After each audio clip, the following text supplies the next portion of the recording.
On this bonus episode, how to strategically target media outlets to increase your chances to secure earned media. We'll hear from Dustin Siggins, founder of Proven Media Solutions. This is On Cam Ready. I'm Jamie Maglietta. Before we get started, I just wanted to let you know I have On Cam Ready looks on my Amazon storefront, On Cam Ready. This is one of the tops that I am now pushing out there as one of those great tops that really are perfect for your podcasting experiences and your on-camera opportunities from home. I also have a list of equipment if you're looking to set up your own podcasting studio inside your office or at home. And I am offering media training, so reach out to me at jamie@oncamready.com. Now let's turn to our guest and our topic for this episode, how to strategically attract earned media. As a producer, I would lean into social media and the news to locate guests. Those who stood out were usually weighing in on the topics I was interested in on social media. So if you are a professional looking to attract the media organically, I would start by weighing in either on LinkedIn or X or Instagram or TikTok on the stories that you see the news covering and you feel you would be an excellent expert on. So get going. You can do that on your own without a publicist. But today we are going to talk with Dustin, who is with a public relations firm. And he and I both have a shared background in journalism. So I always love to bring on guests who can relate to what it's like to pitch a guest and also receive pitches. So Dustin is with us. And you know what? Before we bring him on, I just wanted to share a little bit more about Dustin. He has a great blog on his website. Be sure to look in the description for a link to his website. He shares great topics on how to help you become more on-cam ready. And I love that about him. And, if you're curious and you're interested in being a guest on television and you just don't know how to navigate the media ecosystem, check out this podcast, On Cam Ready, on your podcasting platforms. And we also are on YouTube. All right, so as we're getting ready for this conversation, I'm going to just hop off screen real quick and get Dustin, and we'll be right here to have our conversation.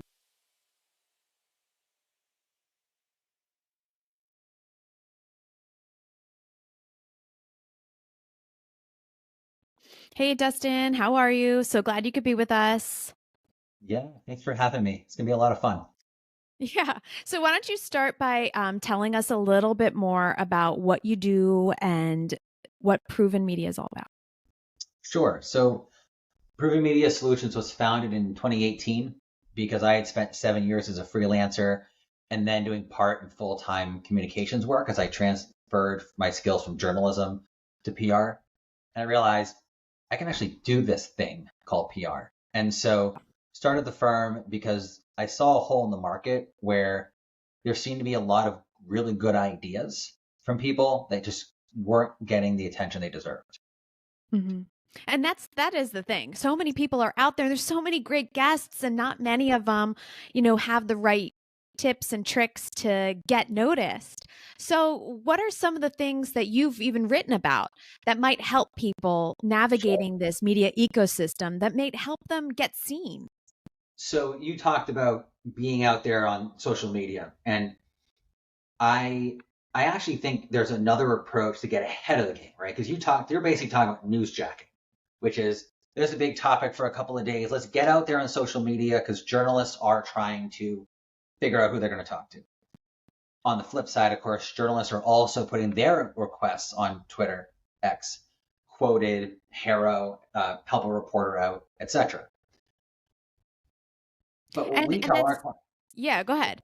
I didn't want to interrupt, but connectively now, not HARO, excuse me. But I think a lot of people, those are good tools, but I feel like a lot of people can get ahead of the game by having that quality thought leadership that's more than just a quick blurb on social media, whether it's on video, whether it's in writing, following the 3 T's. We call it the 3 T's, the right topic from someone with the right title at the right time. And the title thing, by the way, and you know this, it doesn't have to be the CEO. It could be the janitor talking about company culture, or a customer, a lawyer wins a case, but it's the client who should be on camera, not the lawyer. So those are the things we tell our clients is, yes, use those tools, but you have to have the foundation in place first. You have to have the expertise. And in order to really elevate, though, your expertise, you also do need to have an online footprint. I mean, as a television producer, Mm-hmm. if someone pitched me a guest and they didn't really have Right. any on air clips or any Yep. social media activity, it is a little hard, though, to get them booked, don't you think? It's super hard, which is why we actually focus more on the written word, because getting op-eds placed is challenging, but not nearly as challenging as getting CNN or Fox or some of the national outlets. Mm-hmm. Even those, some of the podcasts and the non-traditional media, these people are hugely popular. They're getting in. How many emails did you used to get a day when you were Mm-hmm. at CNN? 300-400? Mm-hmm. Trying to break through that is so hard. So yes, having, whether it's B-roll clips, practice clips, 2-minute videos where you're just doing your thing and talking organically, whether it's energetic like I just did, or you're more the academic type, really slows it down. Whatever that voice is, getting out there and showing that you can handle yourself, even on a basic level, will elevate your credibility, especially to be on cam ready, on TV at any time. And that's the thing, when we're talking about being on camera ready, you really do need to have the practice. It takes time. That's why there is media training out there to give people that opportunity. But, when I'm saying about weighing in on social, it does give them an additional opportunity to practice being on camera and how they might have the conversation or the points they might say, which could elevate them at the same time by weighing in and being in the media ecosystem. But I love what you're saying, about having them in print. I would always pull guests from articles. I always found that, like, when I would find a guest in an article and they had a strong title, to your point, the credentials, and they Right. sounded really good in the article, I'd give them a shot, have the guest booker Right. talk to them, right? But Right. when you're trying to prepare them for these interviews, are Right. there any tips that you have to help them stand out in those print articles or on those television Sure. interviews that can help? Because we are on LinkedIn at this moment, and this will be on YouTube and podcasting platforms, and I'm sure professionals listening are hoping you can give them with some actionable tips. Sure. So I think there's really two. First, stay on 3 talking points and don't get off of them. And talking points doesn't mean duck, dodge, and hide or say things that are shallow. But if you have 3 key points you want to make, whether it's a speech, it's a written piece, it's a press release, and everyone knows the rule of 3. Stick to 3. What that does is allow you to make the same point in multiple different ways, no different than a sales strategy where you touch somebody on social, you touch them on a radio ad, and they see the roofing truck driving by. You touch people with the same point different ways, but it also means even the most inexperienced or nervous person can stay on track to what they're trying to say. Because if they start to get confused or lost or feel ambushed, wait, what were my 3 points? So that's the first thing. And then I forget the other one offhand, but really it's coming back to have 3 points that you want to come back to over and over and over again. And the other one is Beverly Hallberg in District Media Group taught me this during one of her media training sessions I took, which is block and bridging. Most interviews are not going to be an ambush. They might be tough questions, but you should be able to handle them if you're an expert in your field. But always be ready to block and bridge, which means instead of punching back if you hear a challenging question, judo throw it verbally. Deflect it and bring it right back around to the points that you want to make. So that way you don't come across as combative. You don't come across as confused. You're not repeating something negative if you're trying to respond in an interview to some bad news about your brand.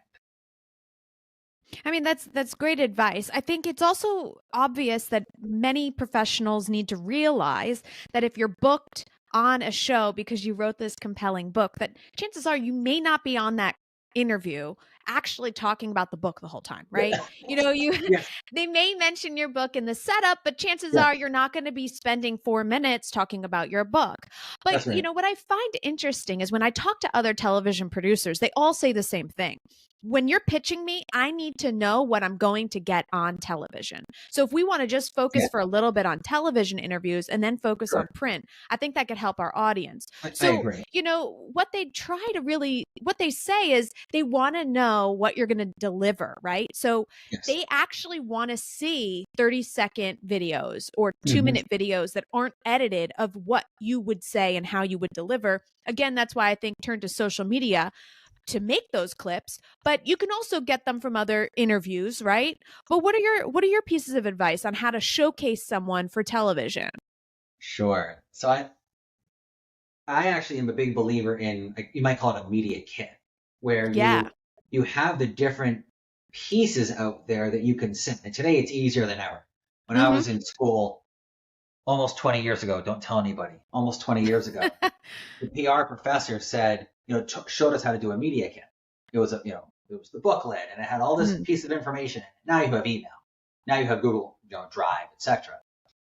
When you're trying to pitch, your subject line is critical. It can only be 8 words, and it needs to get the point across while also being substantive. It needs to get somebody's attention while being substantive. It's really hard to do. That's your first challenge. That subject line should summarize that email, and the email should summarize the points you want to make, which should summarize the larger issue. So to your point about getting a book, all these producers are getting dozens of books every day. They have no chance to read them. They skim them, I'm sure. I worked briefly for a radio producers or for a radio show. You skim them, you look at the author, you look at the publisher. Okay, most of these are going in the pile, no different than a resume when you get 100 of them for a job. So when you send, you have to know who you're pitching. Are you pitching the host or the producer? What is the tone they typically like? What are the topics they cover? How do they cover them? Are they forward-looking? Are they backward-looking? Are they more aggressive and punchy? Are they more academic? You have to have all these considerations when you send that pitch. And it shouldn't be more than, say, maybe 8 sentences. And then you can have your links at the bottom. But you have to have a compelling subject line, compelling information that proves that you're worth reading an entire email for. And then, links, I would say, to some long form stuff to show that you're a thoughtful person about what you're talking about, and that shorter video content, that is what should be on social, which, as you said, but again, it all has to link back to your more substantive content. Otherwise, you're just someone doing a hot take. And to that point, if you are someone who maybe is a doctor, right? But sure, you want to start weighing in on stories in the news, and the stories are more focused on, say, surgery's gone bad, and you're not a surgeon, you're not the right expert. So don't pitch yourself on that topic. That's exactly right. And it's really, really hard. And I was just talking to a business group yesterday, another Zoom presentation, and the conversation, someone actually said, what if I want to comment on stuff that's not within my brand focus? And I said, make it rare if ever, because you don't want to get distracted. You don't want to go down this path that maybe you have a slight interest in, but it's not going to achieve your end goal, whether that's revenue, teaching people, boosting your ego by getting on media, whatever your goals are. You have to stay focused on what you want to say. You do, but you know what I've been seeing more and more of is experts who are also, I don't want to say are also, they're more like experts that are diversifying their options online. So I'll see, and I won't give her name, but I'm a fan of hers, but she'll be a legal expert and then offering lifestyle advice in magazine articles. And I'm like, wow, she's really been able to pivot by showing people, hey, I'm smart and I can weigh in on these legal stories, but because I've had to run my own business, I also have great advice for you over here if you want it. And I'm always impressed by how she is able to kind of navigate those silos, which at least I always saw them as silos. So I think there is opportunity in some cases. There is. Are you familiar with Jim Collins' Good to Great? It's a 2001 book on business. It was phenomenal. And one of the things he talks about is the flywheel, where you get things moving so well for your brand, for your organization. And then you can create a spin-off. Amazon was books. Now they're in groceries and movies and everything else, because Amazon isn't a tech company. They're a supply chain company, and everything transfers over. I got into USA Today last year talking about education. I'm not an education expert. It was kind of off-brand. Yeah. But I also interviewed Mark Cuban for the article by email, and interviewed a couple of other business people and an education expert. So it did showcase my ability to write well, creatively, get some big names, and into a big outlet. In the case of the woman you're talking about, I suspect she actually has brand consistency, because she's probably not talking about the details of being in court. She might be talking about building a legal business, which is, the fundamentals of business are the same no matter what you're doing. Yes. And, while you're talking about this, I wanted to just pull up one of the stats that I saw on your website about Oh dear. you. And, guys, we're talking to Dustin Siggins. I'm saying your last name right, right, Dustin? Correct. And At least you're not saying Higgins. You're actually pronouncing the and Siggins. But Dustin has written for multiple national media outlets, including the Washington Post, Forbes, and USA Today. And I just think that, because he has had the experience of writing for those publications, he also knows how to really pitch them, right? So why don't we take this as a moment to switch gears and focus on print? You and I Sure. had this great conversation about how you can strategically target media and that Yes.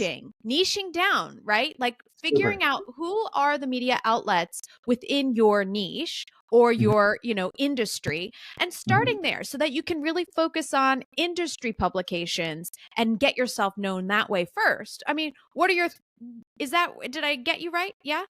Yeah. So at the end of the day, getting into the Wall Street Journal or CNBC or Hollywood Reporter, the top tier outlets it's Mhm. very credible, and everybody knows that. Getting on CNN, again, hundreds and hundreds of emails. But if you're in the dental space or you're in the pet space or you're in the your financial advisor, sure, Wall Street Journal, Forbes, but what if you got into investment news, which is one of the top two trade outlets? That might be the number I made up, two numbers I made up a couple years back. Probably 80% is trustworthy Mm. and 10% the difficulty. And so we often talk to our clients about trying to get into those trade outlets, or if you're geography based, getting into regional and local press, Mm-hmm. because not only are you reaching your core target audience better, you're also giving yourself that sort of downstream credibility on your e-newsletter, your social, all the things we've been referencing here. Before you even have a huge brand, you can really accelerate that brand credibility pretty quickly. The other thing it does is it gives you that foundation to get that top tier press opportunity. Back to your point about having the B-roll, etc. If you're looking somebody up on Google as a producer and you see, wow, they've been in these three industry trade pubs, they've been in, two city-based business Mm-hmm. journals, and they have 3 interviews with podcasters. They're really credible. That's only 8 placements I just made up Mm-hmm. off the top of my head, and Yeah. you're nodding your head, which means I got it right. And so 8 quality placements over the period of 6 months, 4 months, might be all you need with the right topic, time, and title to get into those top tier outlets.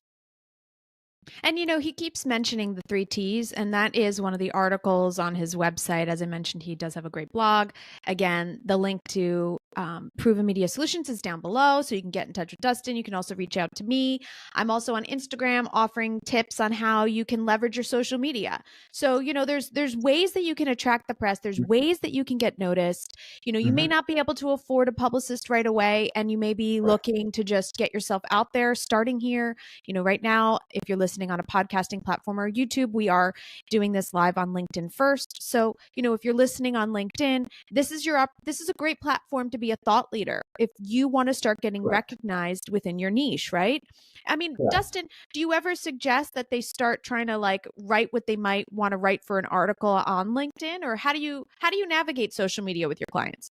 Sure. So to be clear, we are not social media experts. We don't present ourselves that way. We Yeah. do communicate about it with our clients, but we don't necessarily offer a strategic, long-term plan to it. Of course. I tend to think one of two extremes. Use social media to test the market in a less risky way because it's less time. You might have just some quick thoughts. That's a good way to test the market. See what people's engagement is compared to your normal engagement, etc. Yeah, completely agree.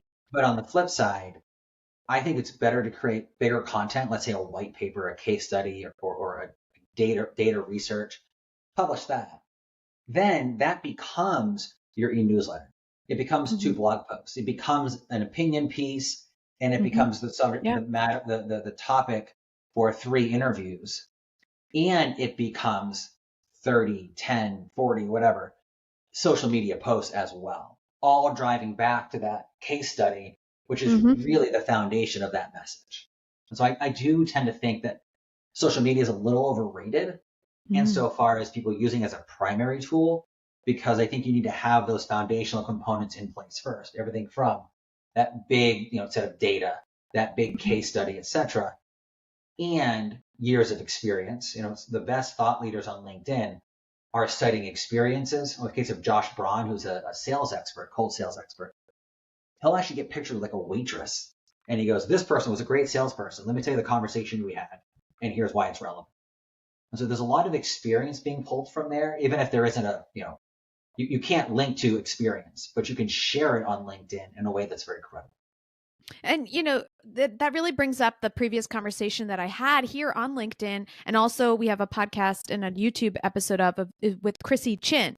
She was talking about automation and how to make a passive income. But the whole point that we were bringing up was how to have digital products to elevate your expertise, right? So if you're someone who's listening and you're like, well, I don't have a book and I don't have anything to offer, like you could start investing in digital products. Right now I'm working on a course. I would love to write a book, but only I have time, right? It's hard to do it all. We get it. I understand. We get it. If I could dive in on that for a moment, I think you raised a really good point. My business partner is a process person. And when I started doing business writing, I was published 3,000 times in politics.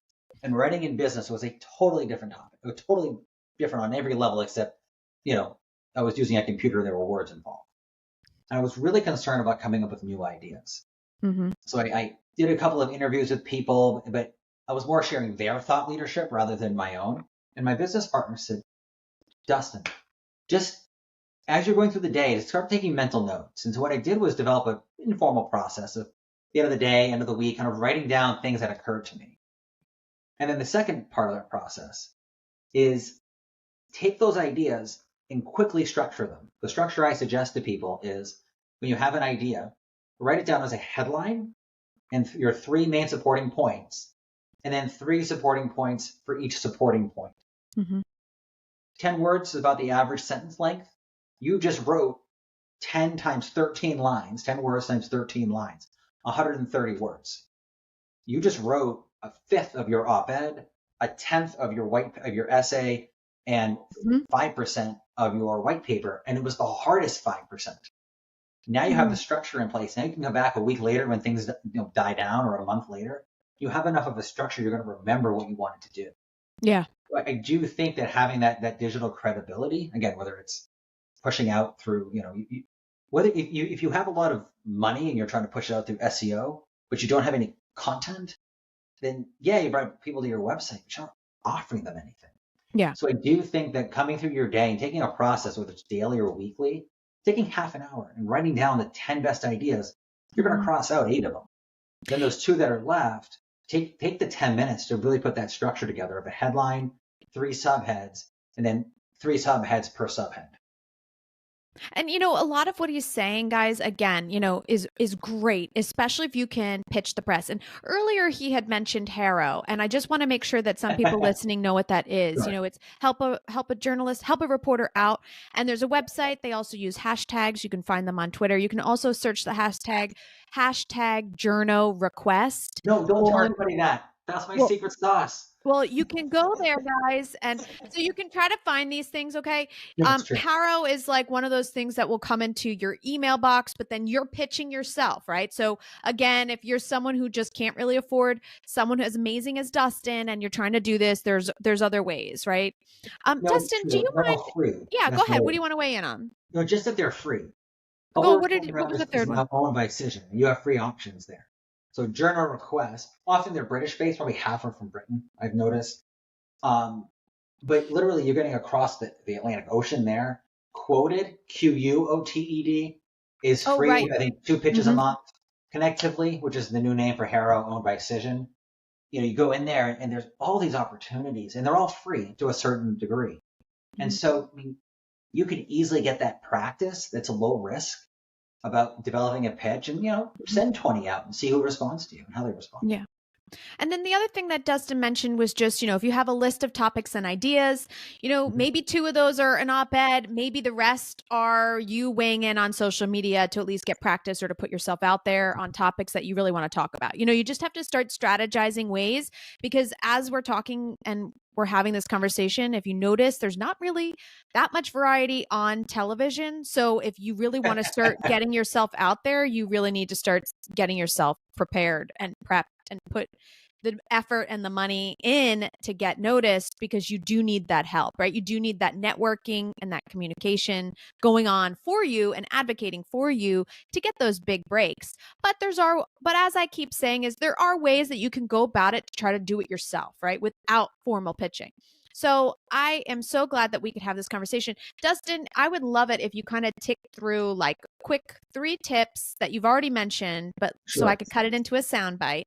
And then just any last minute tips and pieces of advice that you want to share for people. So you're going to hear a lot of PR firms talk about their relationships.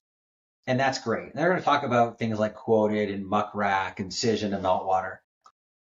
Those are good, but at the core is the 3 T's. Getting in the press, it's the right topic from someone with the right title at the right time. Those are the 3 T's. Second, what are you trying to say? What is the foundational question that you're answering? Because if you think it's important after years or decades in your space, it probably is. So what are you trying to say? What key question are you trying to answer?